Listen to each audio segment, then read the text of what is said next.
करोड़पति विजय मिश्रा की वर्कशॉप उस दिन जैसे किसी युद्ध के मैदान में बदल गई थी। चारों तरफ मशीन की आवाज़ें, इंजीनियरों की हलचल, बीच में पड़ा एक विशाल इंजन, एक ऐसा मुश्किल इंजन जिसकी कीमत 8 करोड़ रुपए थी। कहा जाता है कि ऐसा इंजन पूरी दुनिया में सिर्फ 2 थे और उनमें से एक भारत में बंद पड़ा था। कई एक्सपर्ट मैकेनिक उस पर कई घंटों से काम कर रहे थे। हर वायर चेक किया गया, हर सर्किट चेक हुआ, हर सेंसर चेंज किया गया, लेकिन इंजन एकदम खामोश है। सर, मैंने सब कुछ चेक कर लिया, हेड इंजीनियर रमेश ने हार मानते हुए कहा। अब ये इंजन नहीं चलेगा। विजय मिश्रा का चेहरा गुस्से से लाल हो गया। क्या कहा तुमने? दुनिया के सबसे एक्सपर्ट लोग यहाँ हैं और एक बच्चा भी तुमसे बेहतर कर सकता है। ये शर्म की बात है। पूरा हाल सन्न हो गया। तभी उसी हाल से एक पतली सी आवाज़ आई, सर, अगर आप मुझे अनुमति दे तो मैं एक बार देख सकता हूँ। सबकी नज़रें एक साथ मुड़ी। दरवाजे पर खड़ा था आयुष, 16 साल का एक गरीब लड़का। फटे हुए कपड़े पहने हुए, उसके हाथ में पुराने औजार का एक झोला था। उसके बाल धूल से गंदे और बिखरे थे। उसकी आंखों में एक अलग चमक थी, आत्मविश्वास की। रमेश हंस पड़ा। अब ये बच्चा इंजन ठीक करेगा। अरे बेटा, ये कोई खिलौना नहीं है, दूसरा मैकेनिक बोला। जा कहीं बाहर खेल ले, यहाँ बड़े लोगों का काम चल रहा है। आयुष ने सिर झुकाया लेकिन पीछे नहीं हटा। उसने विजय मिश्रा की तरफ देखा। अगर आप कहें तो मैं भी एक बार देख लूं? विजय मिश्रा ने मुस्कुराते हुए कहा। देख ले बेटा, शायद आज मुझे थोड़ा मनोरंजन मिल जाए। आयुष धीरे धीरे इंजन के पास पहुंचा। उसने दोनों हाथों से मशीन को पकड़ा जैसे कोई पुराना दोस्त हो। उसकी नज़र हर वायर, हर स्क्रू, हर सर्किट पर घूम रही थी। वो किसी किताब की तरह उसे पढ़ रहा था। बाकी इंजीनियर आपस में फुसफुसा रहे थे। अब देखो ये क्या तमाशा कर रहा है, 10 मिनट में भाग जाएगा। लेकिन आयुष शांत था। कुछ पल देखने के बाद उसने एक जगह इशारा किया। सर, ये वायर गलत लगी है। इसे अगर यहाँ से हटाकर उस स्थान पर लगाया जाए तो इंजन को ज़्यादा पावर मिलेगी। रमेश ने कहा, हमने हर एक वायर को चेक किया है बेटा। आयुष ने बिना किसी डर के जवाब दिया। शायद देखा है लेकिन महसूस नहीं किया। विजय मिश्रा ने हाथ उठाया। ठीक है, कर ले कोशिश। आयुष अपने छोटे छोटे हाथों से वह खराब वायर निकाली, उसे साफ किया, सावधानी से दूसरे बोर्ड में जोड़ा। फिर उसने इंजन की तरफ देखा और बोला, सर, स्टार्ट कीजिए। वर्कशॉप में एकदम सन्नाटा था। हर कोई उसी बच्चे को देख रहा था। विजय मिश्रा ने स्टार्ट बटन दबाया।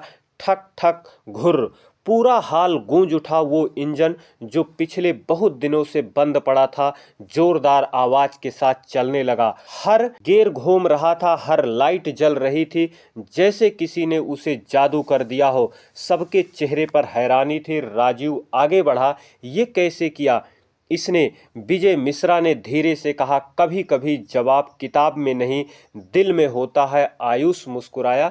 सर, मशीनें बोलती नहीं, लेकिन अगर ध्यान से सुनो तो सब बता देती हैं।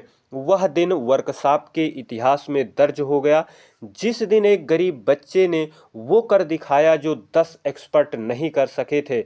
इंजन की गूंज पूरे वर्कशॉप में फैल रही थी। सभी के चेहरों पर अविश्वास था, जैसे किसी ने असंभव को संभव कर दिया हो। विजय मिश्रा कुछ देर तक इंजन को देखते रहे, फिर धीरे धीरे आयुष की तरफ मुड़े। बेटे, तुमने ये कैसे किया? आयुष ने सिर झुकाकर कहा। सर, मेरे पापा आपकी ही कंपनी में काम करते थे। वे रोज घर पर मशीनों की बातें करते थे। मैं सुनता रहता था, हर बात को याद रखता था। उन्होंने कहा था कि हर मशीन जिंदा होती है, सिर्फ उसे बनाना सीखना पड़ता है। विजय मिश्रा कुछ देर उसे देखते रहे। तेरे पापा का नाम क्या था? रमेश, आयुष ने बताया। विजय मिश्रा का चेहरा गंभीर हो गया। रमेश? हाँ, याद आया। वो हमारे सबसे भरोसेमंद इंजीनियर थे। एक हादसे में उनकी जान चली गई थी। उसकी आवाज़ थोड़ी धीमी पड़ गई। आयुष ने कहा, हाँ सर, मैं तब बहुत छोटा था, माँ बीमार रहती हैं तो मैं अब गैराज में काम करता हूँ, बस वहीं से सीखता हूँ। पूरा हाल शांत था। रमेश, जो थोड़ी देर पहले मजाक उड़ा रहा था, वह आगे बढ़ा। सर, ये बच्चा तो गजब का है, जो हम सब मिलकर नहीं कर पाए, उसने उसे एक बार में ही कर दिया। विजय मिश्रा ने गहरी सांस ली। आयुष, तू स्कूल नहीं जाता? नहीं सर, स्कूल छोड़ दिया हूँ, माँ के इलाज के लिए काम करना पड़ता है। विजय मिश्रा ने उसकी आंखों में देखा। तेरे अंदर तेरे पापा की झलक है। तेरे पापा ने मुझे कहा था, मशीनों को सिर्फ चलाना नहीं, समझना सीखिए। आज तुमने वही किया है। आयुष भावुक हो गया। सर, मैंने वही किया है जो पापा ने सिखाया था। वो कहते थे, मशीन को दोष मत दो, गलती हमेशा इंसान की होती है, वह तो इंजन है, उसका क्या दोष। विजय मिश्रा कुछ पल सोचते रहे, फिर बोले, आयुष, तू मेरे वर्कशॉप में काम करेगा बतौर जूनियर इंजीनियर। पूरा स्टाफ हैरान रह गया। रमेश बोला, सर, ये बच्चा है, इसके पास कोई लाइसेंस नहीं है। विजय ने गुस्से से कहा, रमेश, लाइसेंस से हुनर नहीं मिलता, मन और लगन से काम करना ही असली डिग्री होती है, और ये बच्चे में है। वर्कशॉप में तालियां बजने लगी। आयुष ने कांपती आवाज में कहा, सर, सच में मैं यहाँ काम कर सकता हूँ? विजय मुस्कुराया। हाँ बेटा, तेरी सैलरी मेरे सभी इंजीनियरों के बराबर होगी। आयुष की आंखों में आंसू आ गए। सर, ये मेरे लिए सपना है, माँ को यकीन ही नहीं होगा। विजय ने उसके कंधे पर हाथ रखा। तुम्हारी माँ आज बहुत गर्व महसूस करेंगी। और सुनो, तेरे पापा का नाम अब मिटेगा नहीं। उन्होंने आगे कहा, आज से इस इंजन का नाम रमेश मॉडल रखा जाएगा। तुम्हारे पापा के नाम पर इस प्रोजेक्ट का लीड होगा। आयुष, पूरा हाल तालियों से गूंज उठा। रमेश और सभी इंजीनियर आगे बढ़कर आयुष से हाथ मिलाने लगे। बेटा, तू गजब का है, रमेश ने कहा। आयुष ने मुस्कुराकर जवाब दिया, नहीं सर, बस सही जगह दिल लगाया था। विजय मिश्रा ने गर्व से कहा, आज से ये पूरा वर्कशॉप मेरा ही नहीं, तुम्हारे पापा के सपनों का भी है। याद रख बेटा, कभी खुद पर शक मत करना, क्योंकि तूने उस इंजन को नहीं, हमारी सोच को बुलंद कर दिया है। आयुष ने कहा, धन्यवाद सर, मैं वादा करता हूँ ये इंजन अब कभी नहीं खराब होगा। और सच में उस दिन के बाद से वो इंजन कभी नहीं रुका। ना आयुष की किस्मत, 5 साल बाद वही वर्कशॉप एक बहुत बड़ी कंपनी बन चुकी थी, आयुष मोटर्स प्राइवेट लिमिटेड। हर जगह वही इंजन मॉडल लगा था जिसने उस दिन इतिहास बदल दिया था।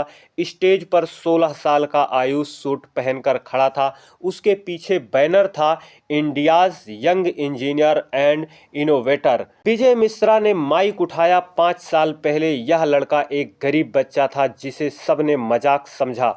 आज वही लड़का हमारी कंपनी की शान है। तालियों की आवाज में आयुष ने मुस्कुराते हुए कहा, मेरे पापा कहाँ रहते थे? अगर तुम्हारे पास दिल है, जो सच्चा काम करता है, तो उसे किसी अमीर का नाम नहीं चाहिए। हाँ जी, कंपनी उन्हीं के नाम से चल रही है। रमेश के सामने बैठी आयुष की माँ की आंखों से आंसू बह रहे थे। विजय मिश्रा ने आगे बढ़कर कहा, तेरे पापा को गर्व होगा बेटा, तुमने उनका सपना पूरा किया। आयुष ने ऊपर की तरफ देखकर मुस्कुराया। पापा, इंजन तो चल गया, अब जिंदगी भी चल पड़ी है। तालियों की गूंज में रमेश मॉडल फिर गरजने लगा, जैसे उसके अंदर वक्त खुद मुस्कुरा रहा हो। दोस्तों, वीडियो को लाइक करें, शेयर करें, हमारे चैनल को सब्सक्राइब करके हमारा सपोर्ट करें। आप सभी को बहुत बहुत धन्यवाद।